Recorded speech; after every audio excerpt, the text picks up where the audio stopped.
It is a question that echoes across history's most brutal battlefields. What can one man do? In the vast, mechanized slaughter of the Second World War, where armies clashed in their millions, could the actions of a single soldier truly change the course of an engagement? Could courage, distilled to its purest form, hold back the tide of steel and fire?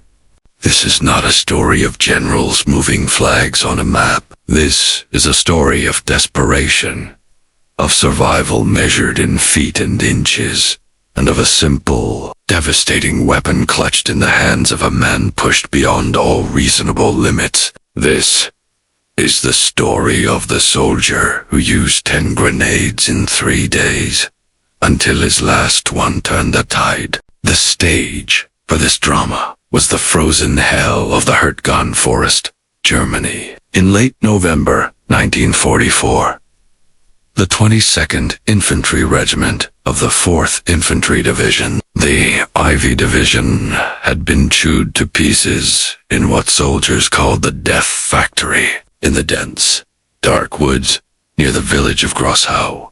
A battered American platoon, remnants of Company K, 3rd Battalion, clung to a precarious defensive line. They were exhausted, outnumbered, and waiting for the next hammer blow to fall. To understand the sheer weight bearing down on these men, we must step back. Operation Queen, the Allied push towards the Rhine, had stalled catastrophically in the Hut. The forest was a tactical nightmare. Steep ravines, dense fir trees that shell bursts turned into deadly shrapnel, and a labyrinth of German defenses known as the West Wall, the Siegfried Line.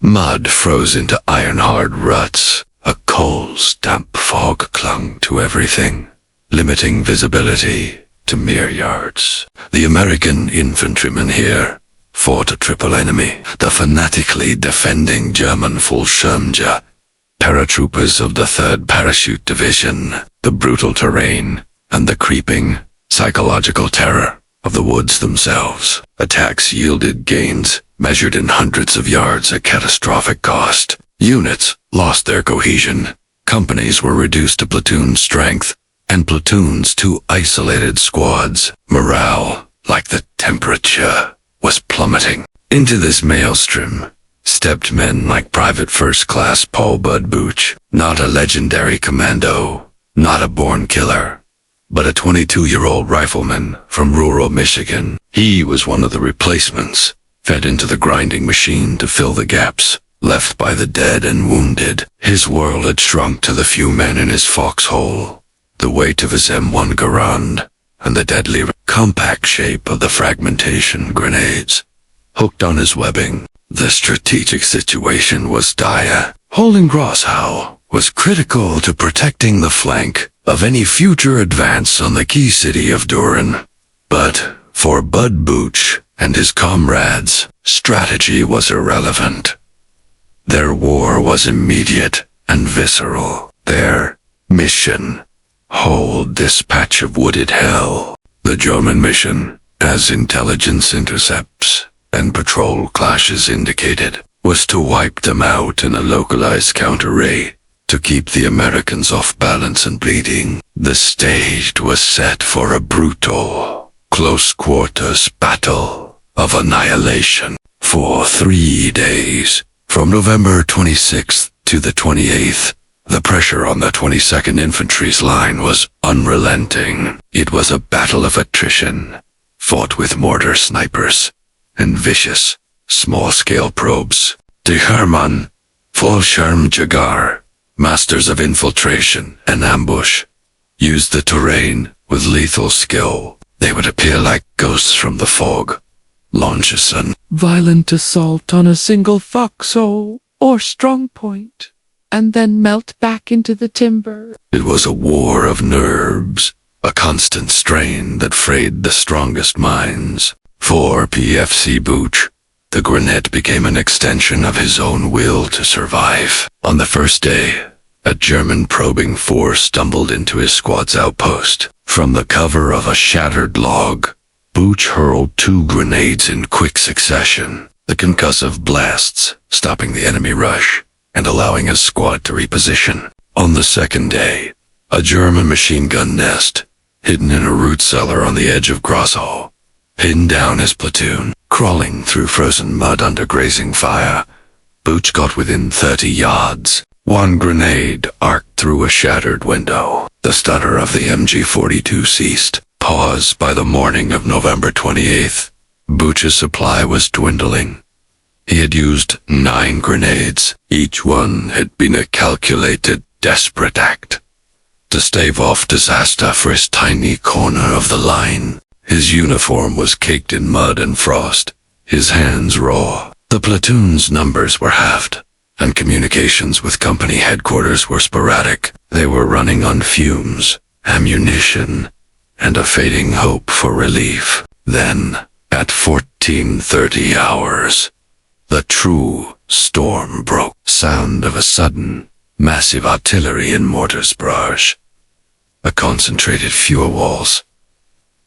A rolling artillery barrage walked through the American positions. 80 millimeters and 120 millimeters mortar rounds, mixed with deadly 88 millimeters high explosive shells from flak guns used in a ground roll, turned the forest into a splintered inferno. As the shelling lifted, a new, more terrifying sound emerged. The guttural shouts of charging men and the distinctive rapid fire of MP-40 submachine guns. Not a probe, but a full-scale, a company-strength force of approximately 150 seasoned German paratroopers, emerging from concealed positions in a draw to the front and right flank, was sweeping towards the shattered American line. Their objective was clear. Overrun the position entirely. The American line, what was left of it, buckled. On the right flank, a machine gun section was silenced. Foxholes were overrun in brutal, hand-to-hand fighting. The command post was in danger of being encircled. Fear, cold and absolute, gripped the remaining men. With their perimeter collapsing and enemy troops swarming through the gaps, the situation was transitioning from desperate to catastrophic. All seemed lost. The heart of the American position was now a shallow, horseshoe-shaped line of maybe 24 effective riflemen. Airman squads using fire-hand movement tactics with expert precision were closing in from multiple directions. The crack of M1 South was being drowned out by the volume of German automatic weapons fire. Orders were shouted, but coherence was breaking down into a series of isolated, personal battles for survival. PFC Booch, along with 4 others, was holding a slight rise that served as the linchpin of the left side defense. From this position, they could see the gray-green uniforms moving from tree to tree, getting closer. 100 yards, 10:75. A bazooka team fired a desperate rocket, missing the lead German element. The rocketeer was cut down by a burst of automatic fire moments later. To their front, a German light machine gun team, AMG-34, on a bipod, had set up in the shell crater. Its deadly, precise fire began to stitch across the American line, pinning men down, making any movement suicidal. To their direct right, the situation was even worse. A full German platoon, having overrun an abandoned section of trench, was now consolidating and preparing to assault the command post from the flank. They were just 200 yards away, gathering for the final push, obscured by a thicket of shattered pines and smoke. The American platoon leader, a young lieutenant, was trying to coordinate a withdrawal to a last-ditch perimeter, but the German machine gun had the only viable route covered. They were trapped. If the machine gun wasn't silenced, any movement would be slaughter. If the German platoon on the flank launched its assault, they would be overrun in minutes. It was a tactical vice, and the jaws were closing. Booch looked at his webbing. 1 grenade remained, his final weapon. Throwing it at the advancing infantry to his front would be like spitting into a hurricane. It might kill a few, but the rest would swarm over them. The machine gun was the immediate key, but eliminating it would not stop the envelopment. He looked from the machine gun to the massing platoon on the flank. A terrible, crushing weight of responsibility descended. The wrong choice meant the end for every man around him. The noise was deafening, the roar of the MG-34, the screams of the wounded, the shouts in 2 languages.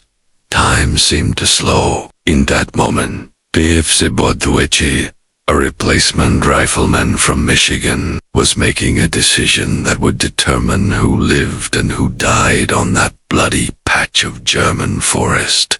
What happened next would become the stuff of legend within the regiment. Booch did not throw his last grenade at the nearest threat. He did not conserve it for a final, personal stand. Instead, he made a calculated, almost insane decision, born of sheer tactical instinct and desperation. Shouting to the men nearest him to lay down suppressing fire on the German machine gun nest, he slithered out of his foxhole, ignoring the snap of rounds overhead. He low-crawled away from the direct line of assault, moving laterally along a shallow drainage ditch. His goal was not the machine gun, but a position with a line of sight to the flank. For 40 agonizing yards, he crawled through frozen mud and debris, the battle raging around him. Shrapnel and rifle rounds kicked up dirt around his path. He reached a large, appended tree root system, a natural bunker. Peering through the tangled roots, he had his view. There, unaware of his presence, the German platoon was forming up for the final assault. An Oberfeldwebel, a senior sergeant, was gesturing, pointing towards the American command post. The men were clustered, receiving their final orders. They were a dense, target-rich mass, believing themselves secure on the secured flank. They were roughly 35 yards from Booch's position. Booch pulled his last grenade. He hooked his finger through the ring pin and pulled. The spoon flew off with a soft ping, lost in the battle noise. He knew he had roughly 4 to 5 seconds. He took a deep breath, rose to one knee, and hurled the grenade with every ounce of strength he had left. It was not a high arc, but a hard, fast line drive, spinning through the cold air. It landed directly in the center of the German formation and rolled to a stop at the feet of the Oberfeldwebel. There was a moment of frozen horror as the Germans saw it. Then, the blast, sound of a powerful, echoing explosion. The fragmentation grenade detonated with catastrophic effect in the tight group. The shockwave and thousands of steel fragments scythed through the platoon. The Oberfeldwebel and the men closest to him were killed instantly. Others were thrown to the ground, screaming, wounded and disoriented. The carefully organized assault disintegrated into chaos and panic in a single, blinding flash of sound and violence. The effect on the broader German attack was immediate and profound. The assaulting force to the front, hearing the massive explosion and the cries from their flank, lost its momentum. The supporting machine gun fire hesitated. For the Americans, it was the lifeline they needed. Seizing the moment, the American lieutenant rallied his men. A squad, freed from the immediate pressure, launched a local countercharge against the now isolated machine gun nest, silencing it with rifle fire and a grenade of their own. The sudden, shocking reversal of fortune on their flank, coupled with the loss of their supporting fire, broke the German will to press the attack. The paratroopers, disciplined but not invincible, began to pull back, dragging their wounded with them. The tide had turned on the flight of one grenade. The German counterattack on November 28, 1944, was repulsed. The line held.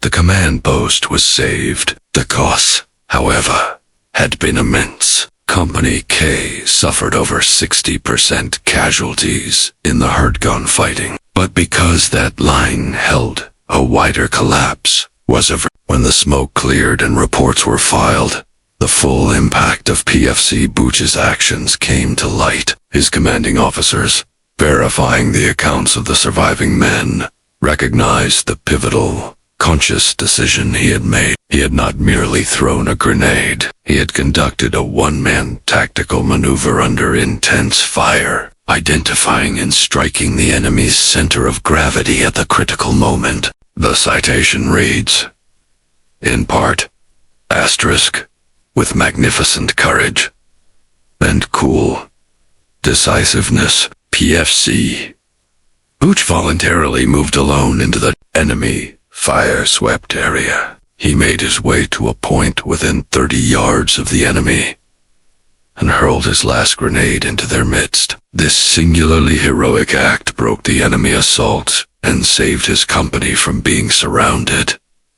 Asterisk. Bud Butch returned home to Michigan, a humble hero who seldom spoke of the war. He lived a full life, a testament to the quiet strength of the city. His story, however, encapsulates more than just individual bravery. It is a stark reminder of the micro-tactics, the split-second decisions of individual soldiers collectively shaped the macro battles of World War II. In the grim arithmetic of the Hurtgen Forest, one man, with one grenade left, calculated the trajectory of history and changed the outcome for dozens of his comrades. He proved that in the crucible of combat, the will of a single soldier, armed with nothing but courage and a fragment of iron, could indeed turn the tide. The story of Private First Class Paul Butch is one of 10 grenades, 3 days of hell, and a single, perfect throw that meant the difference between life and death. It is a story of resilience in the face of overwhelming odds